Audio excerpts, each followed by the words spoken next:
हमारे साथ JM financial के अक्षय भागवत जी भी जुड़ चुके हैं। अक्षय जी गुड मॉर्निंग, माफ कीजिएगा, और बहुत बहुत स्वागत है आपका 18 आवर्स स्वदेश पे। सर आप मार्केट्स को कैसे देख रहे हैं, क्योंकि 2 दिनों से हम देख रहे हैं खासकर एफआईआईएस जो है वो शॉर्ट्स कवर कर रहे हैं और उसके चलते हमारे मार्केट्स में इस तरह की तेजी जो है वो खासकर देखने मिल रही है। आप इसमें कैसे रीड कर रहे हैं और मार्केट का यहाँ से ट्रेंड आप कैसे देख रहे हैं? जी तो गुड मॉर्निंग।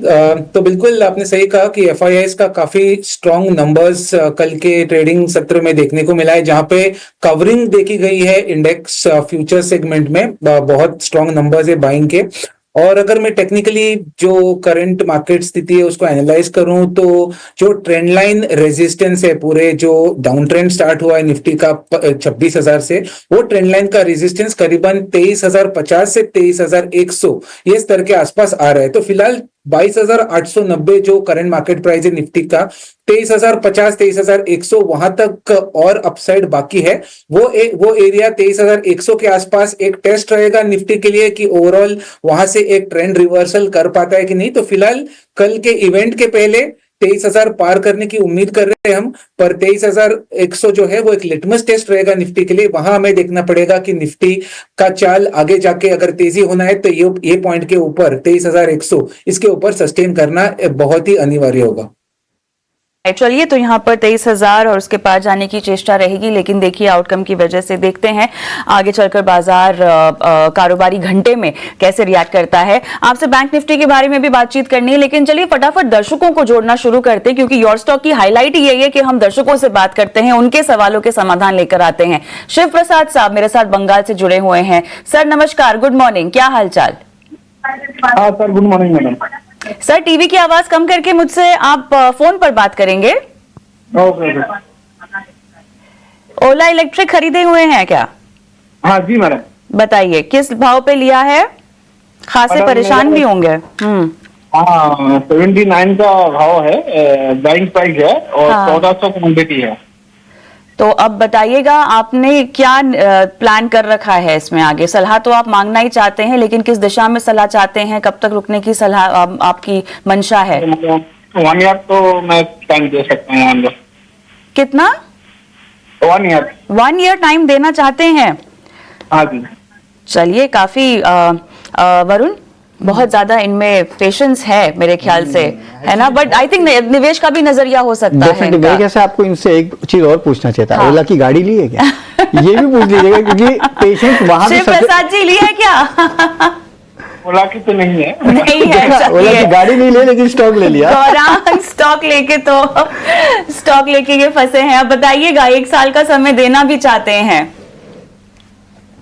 देखिए कविता जी, पहले तो जब आईपीओ आया था तब हमने हमारे चैनल 18 आवर्स स्वदेश पर बहुत ही स्पष्ट रूप से ये राय दी थी, और आईपीओ नोट द्वारा कविता हमने सब्सक्राइब का रिकमेंडेशन दिया था। ये डिस्क्लोजर है ओला इलेक्ट्रिक पर हमने, लेकिन वो उस निवेश की राय के साथ साथ हमने ये भी चेतावनी दी थी कि अगर आप आखिरकार निर्णय लेते हैं ओला इलेक्ट्रिक में निवेश करने के लिए, तो आपका नजरिया 2.5-3 साल का होना चाहिए। क्योंकि जब आईपीओ आया था, शायद वरुण मेरी मदद कर सकते हैं, उस समय भी 1,500 करोड़ के आसपास का नुकसान था। वो शायद अभी और बढ़ गया है, पहली बात। दूसरी बात, जो इन्होंने पिछले साल इलेक्ट्रिक मोटरसाइकिल लॉन्च की है, वो लोगों तक पहुंचने के लिए और मेरे ख्याल से शायद 6 या 7 महीने लगेंगे। तीसरी बात जो इन्होंने रखी थी सामने, वो है बैटरीज की जिगा फैक्ट्री। वहां पर भी निर्णायक तरीके से कुछ हुआ नहीं है। अब 3 नकारात्मक बातें मैं बताता हूं। पहले तो 10,000 से ज्यादा कंप्लेंट है ओला इलेक्ट्रिक के सामने उपभोक्ताओं की तरफ से, करीबन 10,000 कंप्लेंट, जो मेरे पास जानकारी, कितनी सही कितनी गलत वो मुझे नहीं पता। दूसरी तरफ कुछ मैनेजमेंट को लेकर के, डिस्क्लोजर्स को लेकर के कुछ फटकार इनको मिली थी। और तीसरी तरफ कंपटीशन निरंतर 2 व्हीलर ईवी सेगमेंट में बढ़ रहा है। ऐसी परिस्थिति में जो दर्शक है, निवेशक है, वो बता रहे हैं कि उनके पास 1 साल का समय सीमा है। तो मैं ये बताना चाहूंगा कि 1 साल में बहुत बड़ा परिवर्तन, नुकसान में से मुनाफे में नहीं आ जाएगी कंपनी।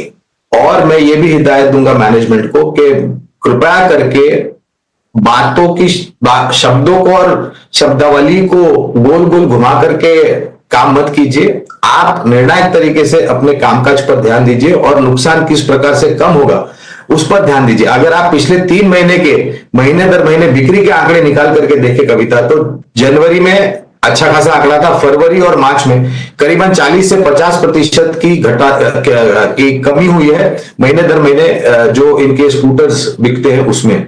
और बहुत बड़ा प्रश्न चिन्ह है जहां तक 1-1.5 साल का नजरिया है। मुझे नहीं लग रहा है कि इस स्टॉक में ज्यादा कुछ होगा। इसके अलावा establish players with both products, ice engines and EVs, स्थापित कंपनी आपके पास उपलब्ध है जहां पर आप लंबी अवधि के लिए निवेश कर सकते हैं। फिलहाल ओला इलेक्ट्रिक में कवरेज नहीं है स्टैंड अलोन, इसलिए विशेष रूप में टिप्पणी नहीं कर पाऊंगा। ओके, चलिए, तो यहाँ पे दिक्कतें हैं और सही में जब इस कंपनी का आईपीओ आया तो करीब 1500-1600 करोड़ रुपए के आसपास का नुकसान, जो इनफैक्ट 1584 करोड़ रुपए के आसपास का नुकसान जो है 2024 FY24 में इस कंपनी ने किया था। और अभी भी कुछ हालात सुधरे नहीं है और जैसे कि गौरांग सर कह रहे हैं कि कंपनी का मार्केट शेयर जो है वो भी लूज होते जा रहा है। कविता, मुझे याद है एक समय था ये कंपनी लीडर हुआ करती थी ईवी स्पेस में, अब ये तीसरे पायदान पे आ चुकी है। बजाज ऑटो, जैसे कि गौरांग सर कहते हैं कि जो दिग्गज प्लेयर है, जो एस्टैब्लिश प्लेयर है, जैसे कि आपके बजाज है, टीवीएस है, वो लगातार मार्केट शेयर गेन करते जा रहे हैं। तो एक बहुत बड़ी दिक्कत की बात है। लेट्स सी मैनेजमेंट क्या करता है यहाँ पे हालात को सुधारने के लिए। तो चलिए, यहाँ पे कोई खास राय नहीं है, लेकिन हाँ बेटर होगा कि अगर आपके पास है और काफी हाई लेवल पे लिए हैं तो टेक्निकल्स तो यही कह रहे हैं अभी भी कि शायद ऊपर आएगा तो आपको बेच के निकलना चाहिए, लेकिन हाँ लॉस जितना कम हो उतना बेटर है। चलिए, हमारे अगले कॉलर जो है, इनफैक्ट उन्होंने, हमारे यूट्यूब कॉलर है बेसिकली, इन्होंने सवाल इनके भेज दिए हैं। इनके पास यूनियन बैंक और एचसीसी है, सोनू इनका नाम है। यूनियन बैंक 119 पे इन्होंने खरीदे हैं और एचसीसी जो है वो 150 क्वांटिटी खरीदे हैं। 150 पे इन्होंने खरीदे हैं। तो दोनों स्टॉक में क्या करना चाहिए? 53 के भाव पे एचसीसी 400 क्वांटिटी खरीदे हैं। चलिए, तो एचसीसी और यूनियन बैंक, अक्षय जी आप बताइए क्या करना चाहिए इनमें? एक साल ये रुकना चाहते हैं, रुक सकते हैं बेसिकली एक साल, एचसीसी और यूनियन बैंक दोनों में बताइए। जी, तो यूनियन बैंक की बात करूं तो कहीं ना कहीं अगर आप 5 महीने का प्राइस एक्शन दे तो टेक्निकली तो 110 का स्तर एक शॉर्ट टर्म सपोर्ट बनता हुआ दिख रहा है। तो इन हाई प्रोबेबिलिटी एक रिकवरी शायद आपको देखने को मिल सकता है अगले 2-3 महीने के अवधि में, जिसके चलते 140, 145 ये स्तर दिख सकते हैं। आपका टाइम होराइजन 1 साल का है तो 140, 145 ये स्तर अगर आपको दिख जाए तो वहां पे अपना मुनाफा बांध ले या एग्जिट ले ले, ये राय रहेगी यूनियन बैंक में। एचसीसी की बात करें तो एचसीसी का अगर प्राइस स्ट्रक्चर देखे तो एक नेगेटिव प्राइस स्ट्रक्चर है, क्योंकि स्टॉक ने एक ब्रेकआउट किया था टेक्निकली 40 के स्तर पे, पर कहीं ना कहीं गए 3 महीने की जो प्राइस एक्शन देखने को मिल रही है 40 के नीचे बार बार सस्टेन हो रहा है। सेलिंग प्रेशर काफी एक्टिव है। तो कुल मिला के जिस तरीके का टेक्निकल सेटअप है, चांसेस बन रहा है कि वापस स्टॉक 20 रुपए की नीचे ना चले जाए, तो उसके चलते आपको एग्जिट करने की राय दूंगा एचसीसी में। एचसीसी में एग्जिट की राय है और यूनियन बैंक में भी जो लेवल्स पे आपको नजर रखनी है वो यहाँ पे आपको अक्षय जी ने बता दिए हैं। ऐसे और स्टॉक्स हैं जिन पे हम चर्चा करेंगे, लेकिन उसके पहले लेते हैं एक छोटा सा ब्रेक।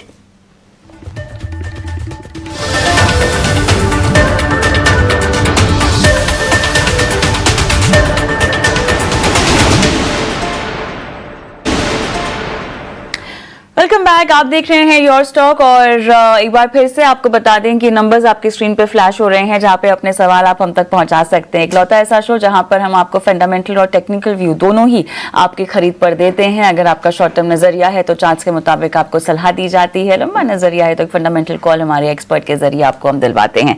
लेकिन चलिए, बाजार की चाल, अब अक्षय से मेरी बातचीत अधूरी रह गई थी क्योंकि हमें बैंक निफ्टी पर बातचीत करनी थी। और अक्षय, आपने निफ्टी के तो लेवल्स बताइए और फिलहाल भी 22,900 के आसपास हम घूमता हुआ दिख रहे हैं। बैंक निफ्टी को लेकर क्या लेवल्स आपके लिए अहम है इस वक्त?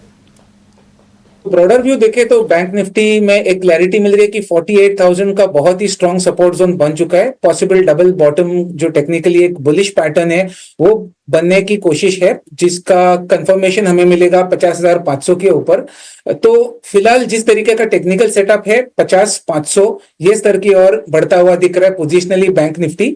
अगर माइक्रो टाइम करना है तो 3-4 दिन एक तरफा चाले तो कहीं ना कहीं हल्का सा डिप भी मिले तो बाइंग के अच्छे मौके या अपॉर्चुनिटी सोच के चलना है आपको। तो 49,500 से लेके 49,300 ये डिप कभी भी मिले तो रिस्क रिवॉर्ड वापस बहुत ही बेहतर हो जाएगा फ्रेश एंट्री के लिए। तो कुल मिला के पॉजिटिव आउटलुक बना रहेगा बैंक निफ्टी में, और 50,500 ये स्तर से आप बाइंग की पोजीशंस बैंक निफ्टी में बना सकते हैं। राइट, चलिए 49,500, 49,300 एक बेहतरीन लेवल होगा, डिप होगा तो आपको खरीदारी करने की सलाह देनी चाहिए।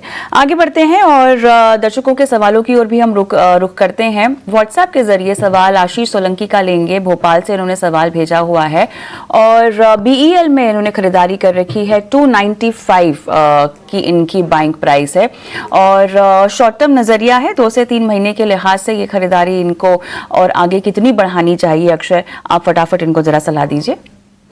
बीएल में एक जो ब्रॉडर करेक्शन का दौर है वो खत्म हो चुका है 250 पे, और स्टॉक एक पॉसिबल रिवर्सल की तैयारी कर रहा है। तो गए 3 हफ्ते में बढ़िया बाइंग के नंबर्स हमने डेरिवेटिव्स डेटा में देखे हैं, और जिस तरीके का टेक्निकल सेटअप है तो 3 महीने का अगर आपका नजरिया है तो प्रोबेबिलिटी है कि स्टॉक वापस 310 से लेके 320 ये जो स्तर हमने देखे थे 2024 दिसंबर के आसपास, वो स्तर वापस छूने की तैयारी करेगा। तो कुल मिला के यहाँ से एक पॉजिटिव आउटलुक रहेगा।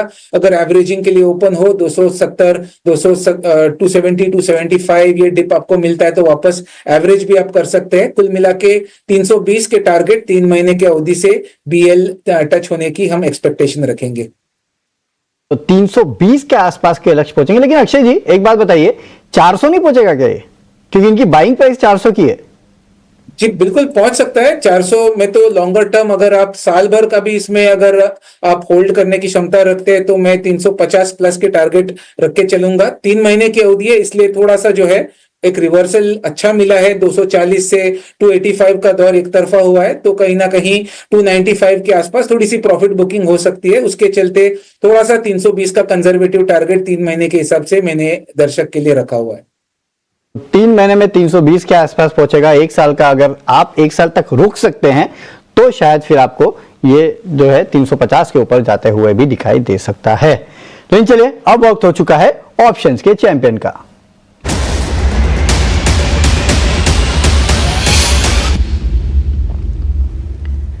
चलिए तो ऑप्शंस का चैंपियन बताने के लिए हमारे साथ एंजल 1 की स्नेहा सेठ जुड़ चुकी है। स्नेहा मैम गुड मॉर्निंग, बताइए आज कौन सा स्टॉक चुना है आपने?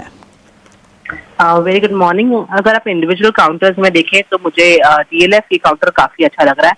लास्ट 3 वीक से अपसाइड में 680 का एक हर्डल था, ये काउंटर 680, 682 के आसपास, जो कि काउंटर ने सरपास किया है आज।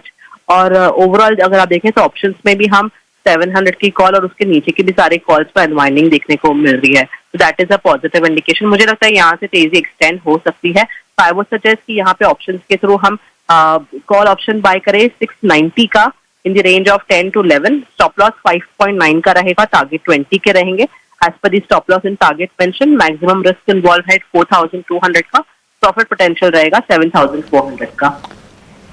ओके चलिए शुक्रिया स्नेहा जी आज हमारे साथ जुड़ने के लिए और ये बेहतरीन ऑप्शन स्ट्रैटेजी हम तक पहुंचाने के लिए। तो डीएलएफ 690 का कॉल ऑप्शन आप खरीद के चल सकते हैं। 10 से 11 रुपए के आसपास ये मिल रहा है। 20 रुपए का आपको यहाँ पे रखनी है टारगेट, और स्टॉप लॉस काफी स्ट्रिक्ट है। यहाँ पे 5 रुपए 90 पैसे के आसपास का स्टॉप लॉस जो है वो आपको रखना है। लेकिन हाँ, क्योंकि ये एक एफएनओ का ट्रेड है तो इसके लिए रिस्क डिस्क्लेमर देना जरूरी है, रिस्क डिस्क्लोजर। एक तो स्टॉप लॉस जरूर रखेगा, और सेबी की स्टडी कहती है कि एफएनओ ट्रेडिंग में 10 में से 9 लोग नुकसान करते हैं और औसतन 50,000 रुपए के आसपास का नुकसान होता है। तो काफी सोच समझ के आपको ये ट्रेड लेना है। चलिए अब आगे बढ़ते हैं और अब फोकस करते हैं फेडरल रिजर्व की बैठक पे। दरअसल आज रात अमेरिका में फेडरल रिजर्व का ब्याज दरों पर फैसला आएगा। दरों में कटौती को लेकर क्या उम्मीदें हैं, जानते हैं हमारे सहयोगी विश्व मोहन से। विश्व मोहन बताइए, आज रात को, इनफैक्ट हमारे यहाँ तो कल सुबह इसका इंपैक्ट देखने मिलेगा, लेकिन क्या उम्मीदें हैं फेड से इस बार? देखिए 99% ट्रेडर्स को लगता है कि यहाँ पर ब्याज दरों में कोई बदलाव नहीं होगा। 4.25 से 4.5% का जो दायरा है वही बरकरार रहेगा और 2025 की पहली कटौती के लिए और इंतजार करना पड़ेगा। पिछले साल हमने देखा 3 कटौती हुई थी, पहली कटौती हुई थी 0.5% की, फिर चौथाई फीसदी की, यानी कुल 1% ब्याज दरें घटाई गई थी पिछले साल। लेकिन इस साल 0.25% की 3 कटौती की संभावनाएं बाजार मानकर चल रहा है। वो संभावना इसलिए ज्यादा बढ़ी है कि ट्रंप के आने के बाद से जो उनकी ट्रेड पॉलिसी है, जो टैरिफ की पॉलिसी है, उससे महंगाई बढ़ने का डर है। और उस महंगाई, हालांकि महंगाई बढ़ने के डर के साथ साथ चिंताएं वहाँ पर स्लो डाउन को लेकर है। जो मैन्युफैक्चरिंग के नंबर आए हैं, कंज्यूमर कॉन्फिडेंस के हाल के जो नंबर आए हैं, सर्विसेज सेक्टर के नंबर आए हैं, वो साफ तौर से संकेत दे रहे हैं कि यहाँ पर इकोनॉमी में स्लो डाउन यहाँ पर साफ तौर से दिख रहा है। साथ ही हाल के कुछ और आंकड़े अगर आप देखें, सर्विसेज सेक्टर के नंबर्स देखें, जॉबलेस क्लेम के नंबर देखें, जॉबलेस क्लेम भी बढ़े हैं, तो ये सारी चिंताएं को फैक्टर इन करेगा। और इस बार की कमेंट्री काफ़ी अहम होगी कि उनका ग्रोथ को लेकर, लेबर मार्केट को लेकर, और साथ ही ट्रंप की जो नई पॉलिसी है उससे उनका रुख क्या होगा, क्या सख्त होगा या वापस से नरमी के रुख में मूड में रहेंगे, ये देखने वाली बात होगी। तो ब्याज दरों में कटौती की तो कोई संभावना नहीं है, लेकिन उनकी कमेंट्री काफी अहम होगी, वो क्या असर डालता है पूरे बाजार में, इसलिए इस कमेंट्री पर सबकी नजर आज रहने वाली है। ओके, शुक्रिया विश्वमोहन ये अपडेट हम तक पहुंचाने के लिए कि क्या होने वाला है आज की फेड की पॉलिसी में। तो वैसे तो कविता, इंटरेस्ट रेट्स में तो इस बार कोई बदलाव होने वाला नहीं, ये तो सब मान के चल रहे हैं। हाँ, लेकिन कमेंट्री के लिहाज से देखना होगा कि कहाँ रेड फ्लैग्स है और पेन पॉइंट्स है जो वो हाईलाइट करते हैं अर्थव्यवस्था के इनकी लिहाज से। कमेंट्री जो है वो ही इस बार इंपॉर्टेंट रहने वाली है। बिल्कुल। और सोचिए कविता, अगर रेट कट हो गया तो क्या होगा? रॉकेट सारे देखना मार्केट पड़ेगा। लेकिन उसके साथ कंसर्न्स बहुत ज्यादा आ जाएंगे। जिस तरह से हम एक रिसेशन और जितने भी इकोनॉमिस्ट हैं जो ट्रेड पॉलिसीज को लेकर नेगेटिव बात बता रहे हैं यूएस की अर्थव्यवस्था के लिए, वो किस तरह से एक रूपरेखा बाद में हमें उकेरती हुई दिखाई देगी अगर रेट कट हो जाता है। आप मेरे ख्याल से बहुत ही हाइपोथेटिकल सिनेरियो जहां पे बहुत ऑप्टिमिज्म है शायद वरुण में एक्चुअली सरप्राइजेस मिलते रहे तो अच्छा है, बट ऐसे भी नहीं ना जो कि लॉन्ग रन में गहरे नेगेटिव्स में तब्दील हो जाए, वो भी सरप्राइजेस नहीं चाहिए। ऑप्टिमिज्म काफी ज्यादा है, हालांकि सब ये मान के चल रहे इंक्लूडिंग कविता कि रेट कट नहीं होने वाला है, फेड कोई भी बदलाव नहीं करने वाला है। ओके, चलिए, तो ये तो हमने आपको फेड के बारे में बता दिया, लेकिन आप आगे और काफी चर्चाएं करेंगे हम, लेकिन उसके पहले लेते हैं एक छोटा सा ब्रेक।